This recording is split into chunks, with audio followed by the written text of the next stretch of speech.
అగ్ని ప్రమాద బాధితులకు మంత్రి నారాయణ అండ. విద్యుత్ షార్ట్ సర్క్యూట్లో 3 రోజుల క్రితం దగ్ధమైన టీడీపీ మహిళా కార్యకర్త షహీనా ఇల్లు. తక్షణమే సహాయం కింద 50,000 రూపాయల సొంత నిధులు పంపిన మంత్రి. అసెంబ్లీ సెలవు కావడంతో నెల్లూరులోని షహీనా నివాసానికి చేరుకొని పరామర్శించిన మంత్రి. దగ్ధమైన ఇంటిని పునరుద్ధరించే బాధ్యతను ఎన్సీసీ గ్రూప్ కన్స్ట్రక్షన్ సంస్థకు అప్పగించిన మంత్రి. డ్యూటీ రోజుల్లోనే ఇంటిని రిపేర్ చేసి పాత స్థితి కంటే మెరుగ్గా బాధితులకు అందజేస్తామని హామీ. బాధిత కుటుంబానికి అండగా ఉంటామని భరోసా ఇచ్చిన మంత్రి. మానవత్వానికి ఫిదా అయిన డివిజన్ వాసులు.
మొత్తం ఇక్కడ టీవీ, ఫ్రిడ్జ్, వాషింగ్ మిషన్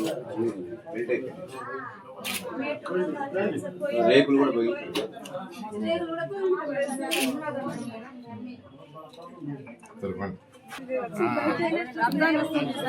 బయట ఉంది సార్. రంజాన్ మీరు తోఫా ఇచ్చారనుకుంటుంది అమ్మాయి.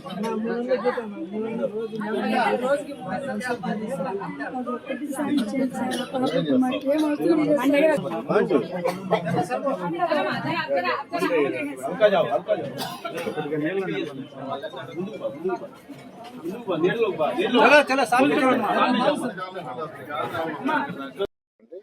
నెల్లూరులో 44 డివిజన్లో 80వ బూత్లో షార్ట్ సర్క్యూట్ వల్ల ఒక ఇల్లు కాలిపోవడం జరిగింది.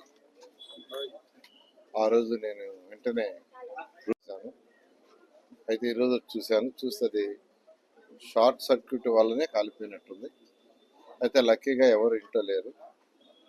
అయితే దాన్ని ఇమీడియట్గా రిపేర్ చేసేటట్టుగా ఒక 2 రోజుల్లోనే ఆ ఇంటిని రిపేర్ చేసేటట్టుగా ఒక కన్స్ట్రక్షన్ కంపెనీ వాళ్ళని రిక్వెస్ట్ చేశాను. ఎన్సీసీ గ్రూప్ వాళ్ళు ఇమీడియట్గా ఒక 2 రోజుల్లో మళ్ళీ దాన్ని ఆ ఇంటిని యథారూపం చేసి వాళ్ళకి ఇవ్వడం జరుగుతుంది. ఒకటే నేను రిక్వెస్ట్ చేసేది, ఇటువంటి జరిగినప్పుడు అటు ప్రభుత్వం చేయాల్సిన సహాయం ప్రభుత్వం చేస్తుంది. వ్యక్తులుగా చేసేవాడు చేయటం, నేను చేయటం కూడా నేను చేశాను.